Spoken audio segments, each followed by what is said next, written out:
akan kesalahan kami, seperti kami juga mengampuni orang yang bersalah kepada kami.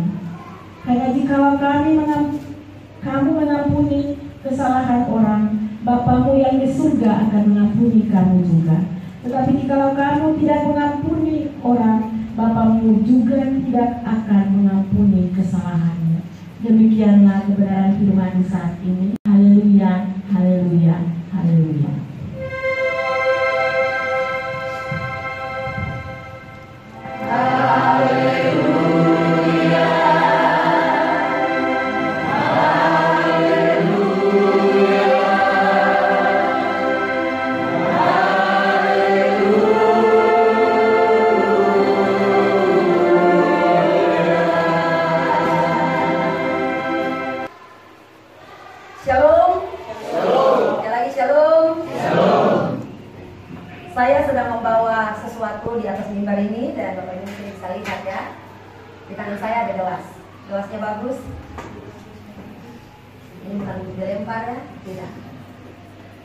Gelas ini, seandainya gelas ini adalah lambang dari tubuh kita, hidup kita, dan di dalam gelas ini adalah hati, nurani, dan jiwa kita. Tiba-tiba satu saat kita lagi diam-diam, ada yang ngomongin kita tanpa kita tahu. Kita kasih garisan. Kemudian tiba-tiba ada yang gosipin kita. Kita kasih garisan. Kemudian ada yang janji tapi tidak tepati. Kita kasih garisan. Kita simpan satu-satu dalam hidup kita. Kemudian ada yang menyalahkan kita. Entah mungkin karena kita salah, lalu mempersalahkan kita secara ulang-ulang. Kita kasih garisan. Atau mungkin juga ada yang taruh luka hati dalam kehidupan kita. Kita garisan. Kita tahu ada yang marah kita. Nah, kita memang tahu, kemudian kita balas lagi dengan marah. Kita tahu lagi. Kita kecewa dengan orang lain. Kita tahu lagi. Kemudian kita mungkin tahu orang lain sedang dendam kepada kita, orang lain sedang sakit hati kepada kita, orang lain sedang menyombongkan diri di depan kita, orang lain sedang iri hati kepada kita, orang lain sedang terluka karena kita, orang lain sedang melakukan sesuatu yang jahat dan sebagainya. Lalu kita nangis. Bapak Ibu, sepertinya bagian dalam dia terhalangi ketika melihat luar, dia terhalangi oleh garis-garis hitam. Tadi saya cari spidol merah tidak dapat, hanya pakai hitam saja. Sepertinya ada penghalang di bagian luar dari hati nurani dan jiwa kita.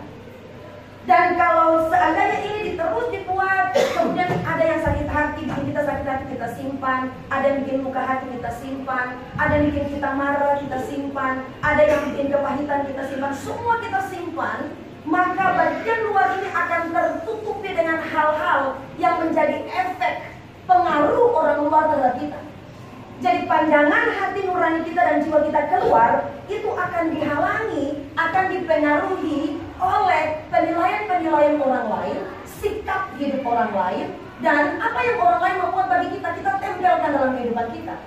Sehingga pandangan kita terhadap orang lain, pandangan kita terhadap situasi, pandangan kita terhadap situasi apapun, terhadap apapun di luar kita, akan dipengaruhi juga oleh garis-garis kita. Tapi ada orang yang mengambil keputusan, saya tidak mau untuk menyimpannya, makanya dia hapus. Dan kemudian pandangannya, orang bisa taruh, dia sombong, dia hapus lagi. Dia marah saya hapus lagi. Dia benci saya hapus lagi. Lalu kemudian pada akhirnya dari luar besi dan dari dalam jiwa, hati nurani pun ketika dia memandang orang lain, dia memandang situasi, dia melihat setiap kisah peristiwa apapun itu terhadap orang yang sudah bikin garis hitam atau merah itu pun, tetap dia akan melihat dengan hati yang jernih, yang dengan apa? Dia memutuskan untuk menghapus semua goresan-goresan, efek dan pengaruh orang lain terhadap diri. Selesai. Bapak Ibu sudah dikasih Tuhan. Mengapa saya bikin ilustrasi ini duluan? Karena saya mau bilang satu hal. Ternyata pengampunan itu punya pengaruh yang luar biasa dalam kehidupan saudara dan saya. keputusan untuk mengampuni itu memiliki sesuatu daya dorong hidup yang luar biasa bagi orang yang menerima peristiwa, kisah, cerita, atau perlakuan dan tindakan orang lain yang bisa membuat dia tidak bisa mengampuni. Dan itu tergantung bukan pada situasi, tidak tergantung pada orang lain, tapi kembali pada diri kita. Kita mau hidup jernih, mau melihat segala situasi yang terjadi, itu bukan diputuskan oleh orang lain, bukan diputuskan oleh pengaruh orang lain terhadap kehidupan kita, tapi sesungguhnya benar-benar harus berasal dari diri kita sendiri. Bapak Ibu Saudara, ada banyak ayat Alkitab yang menceritakan tentang pengampunan. Kalau dalam Perjanjian Baru, saya mengambil pengampunan karena kalau kita tidak mengampuni, maka Bapa pun tidak mengampuni. Kalau Bapak Ibu bisa bandingkan tadi di Matius 6 ayat 12, 14 dan 15, kemudian ada di Markus pasal 11 ayat 25, dan juga ada di 1 Yohanes 4 ayat 20. Intinya begini: kalau kita mau diampuni, maka kita harus mengampuni. Berarti sebaliknya, kalau kita tidak mengampuni, maka jangan harap kita mendapat pengampunan dari Bapa. Bapak Ibu, pernahkah kita marah terhadap orang yang kita tidak kenal? Pernahkah kita menaruh marah yang panjang sekali, marah yang luar biasa, dendam yang sangat menekan kehidupan kita terhadap orang yang sebetulnya kita tidak kenal? Sepertinya ada. Pernah mungkin peristiwa-peristiwa ketika kita nonton film, sinetron, kemudian kita sangat bela pemeran utama, kemudian pemeran pemeran yang jahat itu, dia jadi seseorang yang sangat mempengaruhi kehidupan pemeran utama yang sangat kita sukai itu. Kemudian ada yang TV hancur cuman karena dia marah terhadap film itu.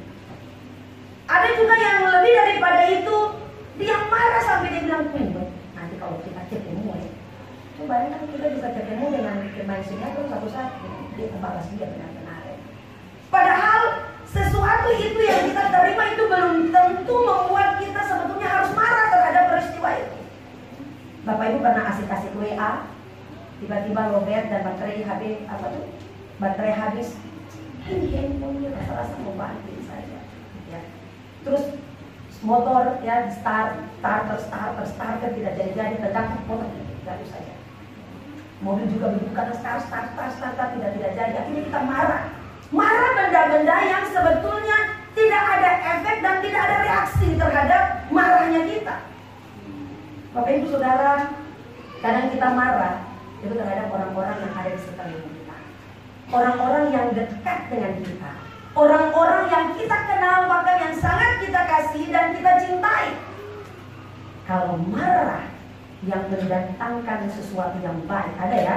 Kalau dia bikin jahat, kalau dia bikin tidak baik, maka kita mungkin nasihat suara keras, ya itu marah juga. Tapi marah mendatangkan sesuatu yang baik. Tetapi dimaksudkan di sini adalah marah yang nanti mengakibatkan kita sendiri tertekan dengan perasaan marah kita. Dan pada akhirnya karena tertekan dengan perasaan marah kita itu, jadinya kita tidak bisa memberikan pengampunan yang leluasa kepada orang-orang yang sedang membuat kita marah itu. Jadi contoh, anak-anak sering marah ya, anak-anak yang sudah besar sering marah kalau papa dan mama tidak bisa penuhi tanggung jawab dalam kehidupan anak-anak.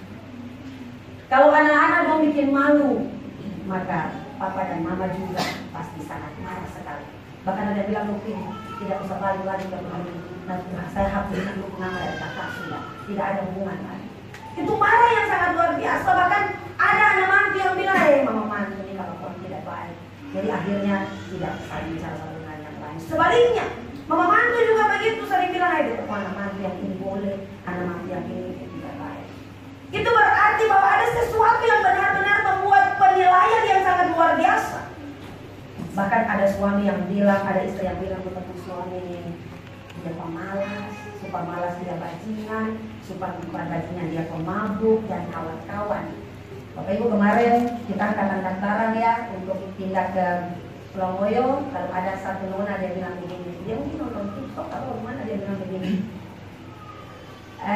Di luar lu bajingan, tapi masuk di rumah lu manja sampai ya. Jadi ada bajingan, ada manjangnya. Tapi kadang sesuatu yang bikin tidak baik itu menekan perasaan luar biasa. Kemudian ada istri yang mungkin pemalas juga, baru suami pergi kerja. Kemudian ada istri yang boros, tiap hari Selasa datang titip. Kadang suami itu tidak ada uang lagi, nanti dia datang uang dulu untuk bayar dan sebagainya. Itu menjadi sesuatu yang tertekan. Suami bilang, kita kerjanya cuma untuk bayar masalah saja. Kemudian ada teman, ada saudara, ada sahabat, ada tetangga, ada bos, ada karyawan, ada majelis, ada pendeta, ada jemaat yang mungkin saja secara langsung atau tidak langsung membuat sesuatu yang menekan perasaan kita, sehingga itu tersimpan. Hitung hari, hitung minggu, hitung bulan, hitung tahun, dan bertahun-tahun, waktu lamanya itu tersimpan.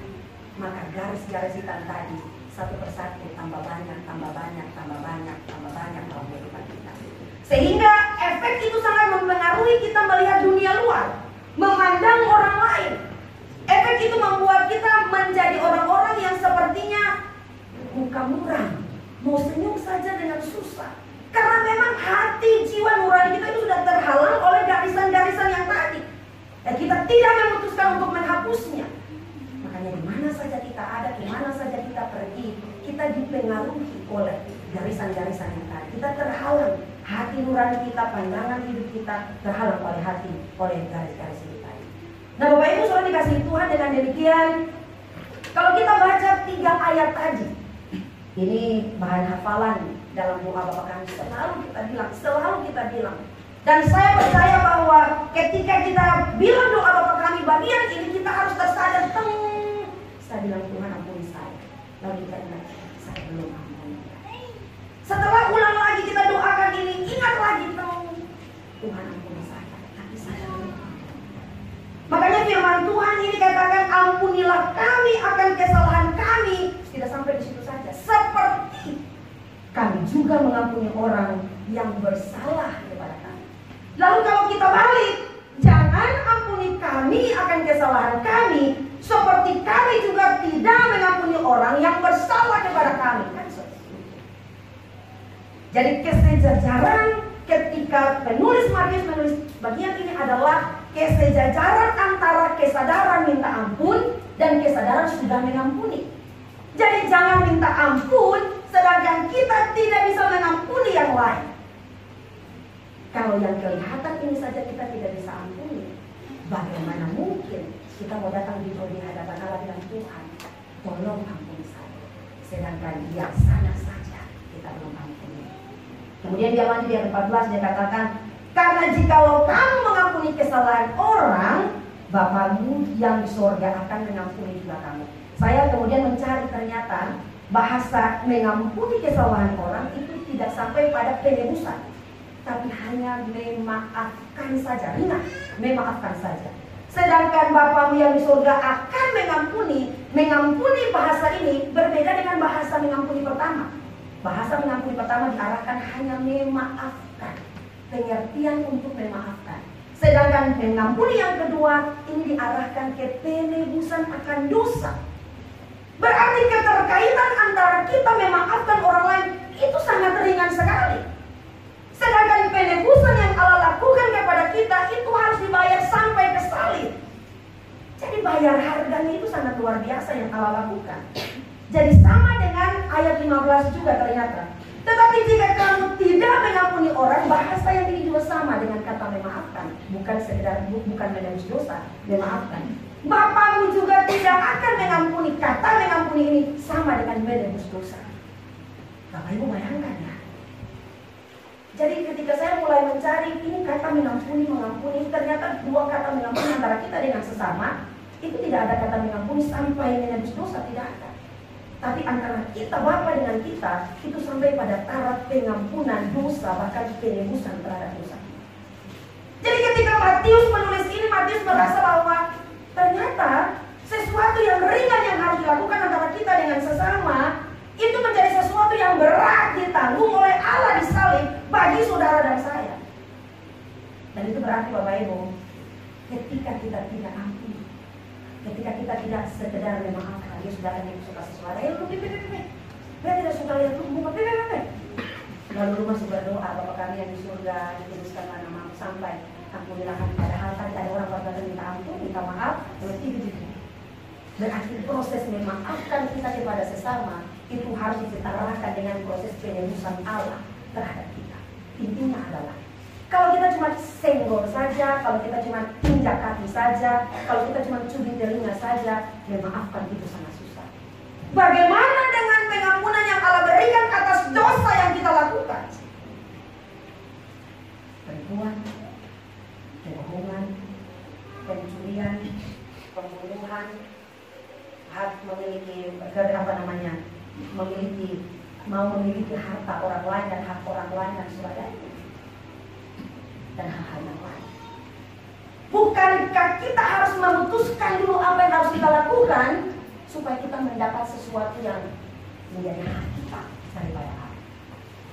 Nah, Bapak Ibu sudah dikasih Tuhan, luar biasanya pengampunan, maaf yang kita berikan untuk sesama, lalu kita dapatkan penebusan yang besar yang Allah berikan untuk kita. Itu pengaruhnya sangat besar, kalau saudara dan saya. Apa pengaruhnya? Saya mencatat beberapa hal. Yang pertama, ketika kita memberikan kesempatan untuk sekedar tanda kutip memaafkan orang lain. Saya tidak pakai kata mengampuni ya, karena mengampuni sudah terlalu, nanti bisa disamakan dengan yang kecil saja. Memaafkan orang lain berarti itu menjadi pintu, itu menjadi jendela, itu menjadi celah. Mungkin kecil sekali, tapi itu menjadi kesempatan kita pulih dalam kehidupan kita. Mengapa ini menjadi jalan sehingga kita merasa diri ini dipulihkan? Karena ketika kita memberi maaf satu dengan yang lain, maka itu berarti kita memutuskan untuk memperbaiki hubungan. Hubungan siapa? Hubungan kita dengan sesama, tetapi juga sekaligus hubungan kita dengan Tuhan. Jadi ketika kita memutuskan untuk mengampuni, berarti kita sedang memutuskan untuk memperbaiki hubungan kita dengan sesama dan juga hubungan kita dengan Tuhan.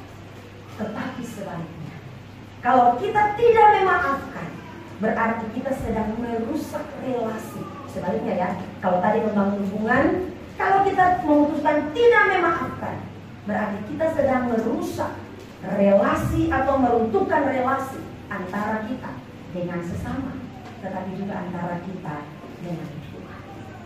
Memaafkan berarti memberi kesempatan untuk merawat relasi kita dengan Tuhan, tetapi juga relasi kita dengan sesama. Jadi menjaga, memutuskan untuk memperbaiki, menjaga, merawat relasi kita, itu mungkin dengan cara kita bisa kumpul-kumpul, kita bisa bangun hubungan baik satu dengan yang lain. Tapi kadang kalau tertutup satu dengan yang lain, sudah sampai di sini saja. Tetapi kemudian ketika kita mengambil keputusan, ya sudah, saya harus memaafkan, itu berarti kita mengembalikan sebuah relasi, memperbaiki sebuah relasi, dan kembali merawat sebuah relasi. Relasi yang baik antara kita dengan Allah, tetapi juga antara kita dengan sesama kita. Dengan demikian Bapak Ibu Saudara, ketika kita merasa bahwa kita tidak bisa untuk menanggung rasa marah ini, karena kita nampak tertekan sekali, ketemu muka dengan muka, aduh rasanya kaget yang tidak karuan begitu ya. Ini kan di mana ya? Pas ketemu kami kayak bingung begitu. Bapak Ibu, saya juga pernah merasain ya. Saya bilang karena saya pernah merasa. Tapi ketika sampai pada titik pengampunan, titik memaafkan, dia mau putar muka kah? Dia mau bikin apakah? Tetap sukacita ini ada. Karena apa? Karena tidak ada penghalang dari hati nurani kita untuk melihat kesalahan kita atau kesalahan dia yang pernah terjadi di masa lampau. Keputusan untuk memaafkan ini sangat sulit. Mungkin Bapak bilang, penulis Matius bilang gampang sekali. Ya kan Tuhan bilang firman ini gampang sekali. Ibu Jumhotbah gampang sekali. Tapi ini susah. Tetapi tantangannya adalah dalam kesulitan itu bisakah kita melakukannya? Untuk apa? Bukan untuk diri kita saja, tapi memulihkan hubungan kita dengan sesama, tapi bukan dengan sesama saja, dengan Tuhan. Bapak Ibu bilang, kita suka dengan Tuhan, kita suka tahu semua buat Tuhan. Tapi Tapi ketika Bapak Ibu ketemu, Bapak Ibu tidak bisa untuk membangun relasi, berarti yang disampaikan di Tuhan itu belum sampai pada keputusan terakhir. Karena yang di antara kita itu belum selesai secara baik. Bapak Ibu Saudara, oleh karena itu Matius, bahkan Yesus Kristus sendiri menganggap ini hal yang penting. Makanya kenapa dia masukkan ini dalam doa Bapa Kami, doa yang sempurna, karena dia tahu bahwa kita membutuhkan pengampunan. Orang lain pun membutuhkan pengampunan. Kita membutuhkan maaf dari orang lain, dan orang lain pun membutuhkan maaf daripada kita. Nah, Bapak Ibu Saudara dikasihi Tuhan Yesus Kristus, yang pertama tadi, kalau kita memberi maaf, kalau lebih besarnya lagi pengampunan, berarti kita sedang memutuskan untuk memperbaiki hubungan kita dengan Tuhan, dengan sesama. Kita sedang merawat relasi hubungan kita antara kita dengan Tuhan dan juga antara kita dengan sesama. Kita kadang cuma mau dimaafkan saja. Kita kadang mau diampuni saja. Tapi karena tekanan yang diberikan dalam kehidupan kita, jadi kadang kita susah untuk memaafkan orang lain. Jadi dengan demikian Bapak Ibu, sekali lagi, kalau kita memberi maaf kepada orang lain, berarti kita sudah menerima hak untuk menerima pengampunan daripada Tuhan. Dan ketika kita tidak bisa memaafkan orang lain, berarti seakan-akan, saya tidak sedang mengatur firman, tidak mengatur keputusan Tuhan. Keputusan mengampuni itu dari Tuhan. Tapi saya sedang memberikan firman Tuhan ini kepada kita, saudara saya. Ketika kita tidak mengampuni dan memaafkan, berarti kita sedang tidak mendapat hak pengampunan yang Allah siapkan pada saudara dan saya. Bapak Ibu Saudara, banyak orang yang hanya, tanda kutip ya, hanya mau sudahlah kita lupakan masalah itu saja. Ya wadah kita ya, sudahlah, sudah lupa, sudah masa lalu, sudah tidak usah lupa lagi. Tapi tidak sampai pada proses pengampunan. Ada banyak orang yang saya sudah lupa, sudah tidak ingat lagi masa itu. Tetapi coba kalau diingat sedikit, maka luka nana-nana yang sebetulnya tersimpan di dalam itu dia keluar lagi. Dulu itu dia begini, dulu itu dia begini, dulu itu dia begini. Bongkar saudara, ternyata di luar sudah bagus, bekas lukanya tinggal sedikit, tapi makan dalam. Ada luka besar di dalam, ada banyak nana di dalam. Jadi dengan demikian kalau kita tidak berani mengeluarkan semuanya, maka di luar bisa sembuh. Tapi di dalam ada luka dan pengamat. Bapak Ibu Saudara, dengan demikian ada banyak orang juga yang tinggal satu rumah. Adik kakak, orang tua anak, mertua menantu, ipar penyadu, saudara. Mungkin kelihatan baik-baik saja. Mungkin kelihatan mesra, mungkin kelihatan luar biasa bagi saya. Tetapi kemungkinan besar, semoga tidak ada. Kemungkinan besar sampai dalam hati ada sakit hati, ada dendam, ada luka hati, ada marah hati, ada susah hati, ada amarah, ada kebencian, dan ada kebaikan. Dengan demikian kalau kita memutuskan untuk memberikan maaf dan memberikan pengampunan, berarti dua terjadi secara langsung. Kita putuskan untuk melupakan masalah, meskipun itu tidak akan terlupakan sampai mungkin kita gila atau sampai mungkin kita turun dalam nyambung. Masalah itu akan ternyanyi, ketemu orang, mereka akan bilang, lu ingat tidak, dulu tuh dia begini, ketemu dia lagi, lu ingat tidak, dulu dia begini. Itu akan terus membuat kita seakan-akan membakar kita untuk kembali marah kepada dia. Tapi kalau keputusan untuk melepaskan, bebas, merdeka dari kepahitan, dari sakit hati dan semuanya, saya sudah mengampuni. Dan yang kedua, kembali untuk mengasihi dia seperti kasih yang dua hal terjadi, memaafkan dan kemudian mengasihi. Bapak Ibu sudah dikasihi Tuhan Yesus Kristus, dengan demikian ketika kita memutuskan untuk mengampuni, berarti kita bebas dan merdeka dari kebencian dan dendam. Itu yang pertama. Kemudian yang kedua, mengampuni itu atau memaafkan itu punya pengaruh yang sangat besar. Pengaruh yang kedua adalah kita belajar untuk tidak hanya terima yang baik dari orang lain, tapi kita harus menerima kekurangan, bahkan kesalahan dan kekeliruan yang mungkin dia pernah buat untuk kehidupan. Saya catat di sini Ketika kita memaafkan berarti kita bisa menahan emosi kita yang berkelanjutan. Berkelanjutan artinya pada saat itu kita bisa emosi, tapi tidak ada kelanjutan emosi. Kemudian kita bisa membuka diri untuk menerima kekurangan orang lain.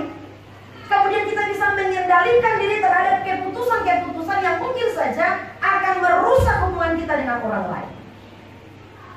Terima yang baik dari orang lain itu sangat mudah. Terima orang punya sikap yang sangat baik kepada kita itu sangat mudah. Tetapi terima orang yang pura-pura baik atau terima orang yang sudah tidak baik sama sekali dalam kehidupan kita, itu ada yang bilang itu susah sekali, ada yang susah gampang, ada yang bilang oh gampang sekali. Tetapi ketika kita memutuskan benar-benar untuk memaafkan, berarti kita sedang mengambil keputusan. Mungkin kita memaafkan dia sekarang, mungkin ke depannya dia bisa bikin kesalahan lagi dan kita harus kembali memaafkan. Mungkin ke depan lagi dia akan kembali bikin kesalahan lagi dan kita harus kembali memaafkan. Maka setiap khotbah ini saya selalu nyanyi lagu, satu kali kau sakiti hati ini, masih ku maafkan, gitu ya. Dua kali kau sakiti hati ini juga. Tapi kalau 3 kali, itu lagi saja. Tanyakan kepada suami istri yang masih bisa bertahan sampai sekarang. Di tengah-tengah kesalahan yang suami buat, di tengah-tengah kesalahan istri dibuat mungkin fatal sekali, di tengah-tengah hal-hal yang mungkin tidak terpikirkan terjadi dalam rumah tangga, tapi sampai sekarang ini masih bertahan. Tanyakan 3 kali, 4 kali, berkali-kali dan tidak terhitung. Tapi mengapa masih mau sama-sama? Karena tadi kuasa memaafkan itu menjadi sesuatu yang sangat luar biasa untuk mempertahankan hubungan baik kita dengan seseorang. Dan ketika kita mampu bertahan dengan orang yang kita kasihi, karena kita biasa ya sudah terbiasa memberi maaf, maka kita juga sedang membangun hubungan baik kita. Dengan demikian Bapak Ibu Saudara, yang kedua, mari kita menjadi terbiasa mengampuni orang lain, memaafkan orang lain, supaya dengan demikian kita mampu mengendalikan diri, menahan emosi, membuka diri terhadap orang lain yang mungkin saja senang dengan kita atau tidak senang dengan kita. Kemudian hal yang ketiga, pengampunan itu atau memaafkan itu memberikan sebuah kesadaran kepada kita bahwa orang lain bisa buat salah dan saya juga bisa buat salah. Memaafkan itu membuat sebuah kesadaran yang terjadi bahwa orang lain bisa buat salah kepada saya, dan ada waktu ketika saya juga bisa buat salah kepada orang lain. Jadi ketika kesempatan saya memaafkan orang lain, nanti ketika saya buat salah, berarti ada kesempatan juga orang lain akan memaafkan saya. Sama seperti saya juga punya kesempatan untuk memaafkan orang lain. Yang lebih yang tadi dari dosa itu kemana kebaikan buat saudara dan saya. Bapak Ibu Saudara, proses memberikan pengampunan itu kadang membuat kita menekan jiwa kita untuk mengorbankan perasaan. Lalu memaafkan bagaimana? Tapi ya sudahlah, dia sudah datang terus-terus minta maaf, tutup pintu, dia tetap berdiri. Bapak Ibu pernah nonton film apa itu ya, yang cewek tutup pintu, dia tetap ada di luar terus hujan sampai besok akhirnya dia sakit, terus kemudian ceweknya keluar, kamu kenapa masih di sini? Cuma untuk satu kata saja, maaf. Ya. Jadi sebetulnya kata maaf itu memberikan sebuah pengaruh yang luar biasa dalam kehidupan kita. Ya sudahlah, sudah maaf, tadi tidak ketemu kan, sudah kasih maaf sudah, itu maaf. Ya sudahlah, sudah kasih maaf, tapi kalau jadwal ibadah, rumah keluarga, saya bisa apa ya? Rumah keluarga Watimena, tidak ada Watimena sini ya. Ibadah di rumah keluarga Watimena. Di rumah keluarga Watimena lagi. Tidak pergi sudah. Ini lain saja. Rumah keluarga yang lain-lain saja lah. Ya, tidak pergi lagi daripada sampai di sana mau taruh muka di mana. Pada akhirnya tidak memberi maaf itu memberikan reaksi kita yang sangat luar biasa terhadap hal-hal yang lain. Adanya hal yang kecil jadinya besar, bahkan sampai pada proses kita menghidupi kehidupan kita dalam pelayanan. Dan hal yang ketiga Bapak Ibu Saudara, Maaf itu diberikan sebagai sebuah kesadaran bahwa orang lain bisa melakukan yang salah kepada kita, dan kita juga bisa melakukan salah kepada orang lain. Lalu kalau kita bisa kasih maaf kepada orang lain, berarti ada kesempatan yang sama. Jika kita melakukan salah, orang lain juga bisa memberikan maaf kepada kita. Kita bisa bandingkan ketika kita tidak dapat maaf, bagaimana reaksi kita, bagaimana perasaan kita ketika kita minta maaf dan orang lain tidak kasih maaf. Sama dengan ketika orang lain datang minta maaf di kita dan kita tidak bisa kasih itu maaf, bukan itu maaf kepada dia. Dan dengan demikian, mari kita belajar untuk sama-sama saling mengerti bahwa maaf itu ternyata punya pengaruh yang sangat luar biasa dalam kehidupan kita. Kemudian yang berikut, yakni yang terakhir, maaf itu yang tadi saya ambil. Maaf itu adalah perintah dari Tuhan. Memberikan maaf, memberikan pengampunan itu adalah perintah dari Tuhan. Jadi kalau kita sudah tahu itu perintah dari Tuhan, tapi kita tidak melakukannya, berarti ada satu hal yang membatasi hubungan kita dengan Tuhan, yaitu keberusahaan kita. Kalau kita tidak mau membatasi hubungan kita dengan Allah, maka mari kita mengampuni. Maka mari kita memutuskan untuk memberi maaf. Kita bilang, susah sekali, berat sekali, tidak bisa. Firman sudah bicara ulang-ulang, firman sudah tegur ulang-ulang, firman sudah datang ulang-ulang, Tuhan sudah tegur langsung, sudah bilang bisik-bisik. Tapi ini sangat berat. Tapi saya percaya satu hal. Kalau kita melakukan perintah Tuhan 1-9 atau 1-99, sedangkan satu perintah kita tidak buat, berarti ada hal yang akan menjadi pembatas terhadap apa yang kita sudah lakukan. Bapak Ibu dan saudara-saudara yang dikasihi Tuhan Yesus Kristus, dengan demikian kalau kita tidak ampuni, berarti kita tidak melakukan perintah Allah. Dan kalau kita tidak ampuni, berarti kita sedang memberi kesempatan untuk iblis menghancurkan kehidupan kita, bukan dari luar. Karena dari luar kadang-kadang kita berpenampilan bagus seperti dewas tadi ya, kita bagus sekali. Tapi dari hati, dari dalam ini, iblis sedang bekerja untuk menghancurkan kehidupan kita. Baik di rumah, baik di tempat kerja, baik di sekolah atau kampus, baik di gereja, baik yang melayani ataupun yang sedang dilayani, baik yang berjemaat maupun di luar jemaat kita. Kehidupan bermasyarakat satu dengan yang lain. Kadang kita tidak memberi maaf, berarti kita sedang memberi dan membuka pintu pengaruh terhadap iblis untuk mengarahkan kehidupan kita untuk jatuh terhadap hal-hal yang mungkin lebih fatal yang lain. Dengan demikian Bapak Ibu Saudara, ketika kita memberikan kesempatan untuk mengampuni orang lain, berarti ujung-ujungnya adalah membuka kerendahan hati yang luar biasa. Hanya orang-orang yang murah hati, hanya orang-orang yang rendah hati, hanya orang-orang yang sadar bahwa ini adalah bagian yang indah dalam kehidupannya yang mampu untuk memberikan maaf dalam kehidupan. Bapak Ibu saudara kasih Tuhan, hari ini kita belajar tentang bagaimana luar biasanya pengaruh dari pengampunan atau maaf dalam kehidupan kita. Dengan demikian mari kita belajar untuk memulai dari dalam diri kita, sehingga ketika kita memberikan satu kesempatan kepada orang lain, dan mungkin kesempatan maaf itu diberikan kemudian ke depan lagi terulang lagi, paling tidak kita sudah belajar untuk memberikan kesempatan maaf. Dan ketika itu terjadi, maka kesempatan kita terima hak kita atas pengampunan dosa yang Allah berikan dalam kehidupan kita, itu pun kita dapatkan dari Allah. Bapak Ibu Saudara, satu kali sang suami izin pagi-pagi untuk pergi ke tempat kerja, tetapi ternyata dia tidak sampai di tempat kerja. Ternyata dengar, dia sudah tidak dipekerjakan lagi, dia sudah di PHK dari tempat kerja itu. Dan setiap hari dia keluar itu untuk cari kerja. Pagi-pagi dia cari kerja, pulang dia bawa uang.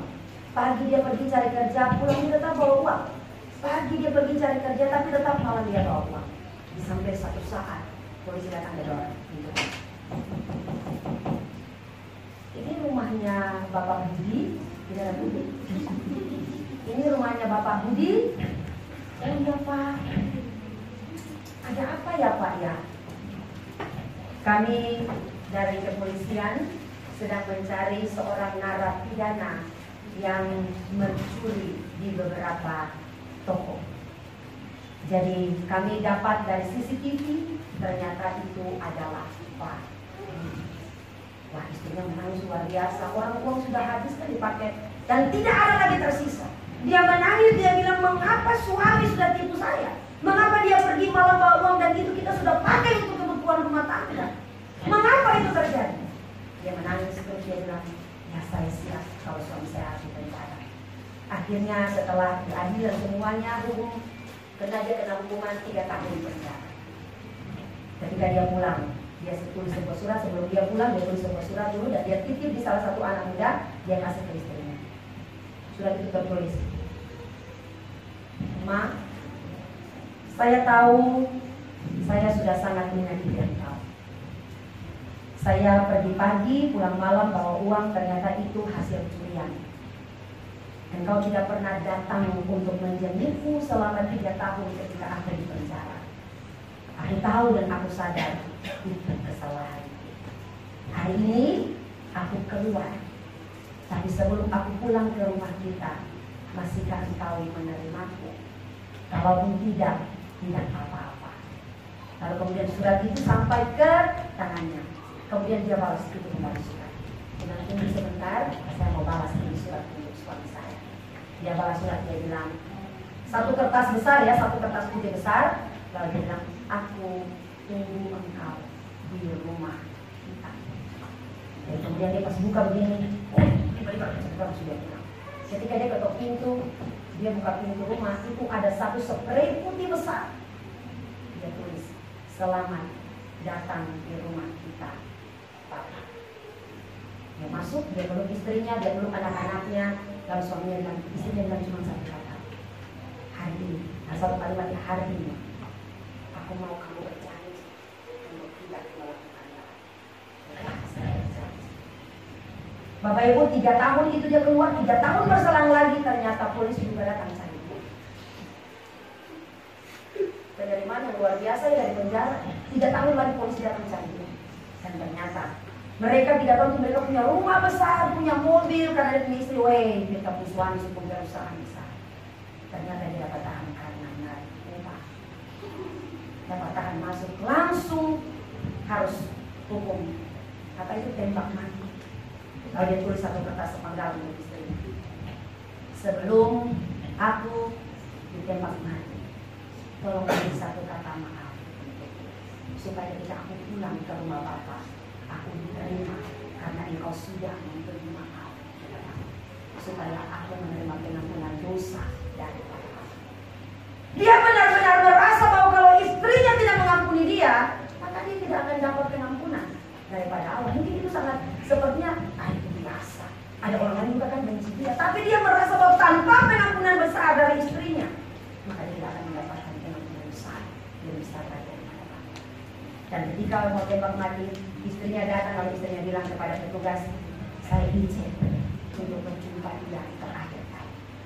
Dia datang, dia peluk suaminya dari belakang, terus dia bilang, Papa, nanti kita akan berjumpa di surga. Karena kata itu sudah saya berikan. Dia mundur, langsung dia bilang, silakan. Istrinya ditembak mati, suaminya ditembak mati, dan tidak. Sesuatu yang sangat luar biasa, Bapak Ibu. Artinya apa? Ketika kita benar-benar dari dalam hati kita yang paling dalam, dia bikin ulang-ulang, dia bikin ulang-ulang, dia bikin ulang-ulang. Tapi ketika kita kasih maaf ulang-ulang, maaf ulang-ulang, maaf ulang-ulang, itu sepertinya sudah terbiasa dan tidak tertekan lagi karena maaf itu sudah terbiasa diberikan kepada orang lain. Dan ketika itu sudah terbiasa, maka kita juga akan terbiasa untuk menerima dosa-dosa, ulang-ulang kepada Allah. Dengan demikian hidup kita mungkin ada beban-beban dan tidak akan ditambah dengan beban, tidak bisa mengampuni kesalahan orang lain. Tuhan memberkati kita semua. Kita menjadi orang-orang yang dimerdekakan, dibebaskan dari kebiasaan tidak bisa mengampuni, dan kita menjadi orang-orang yang siap mengampuni, siap untuk memberi maaf, dan juga siap untuk menerima pengampunan dosa, keselamatan yang berasal dari Tuhan. Amin. Untuk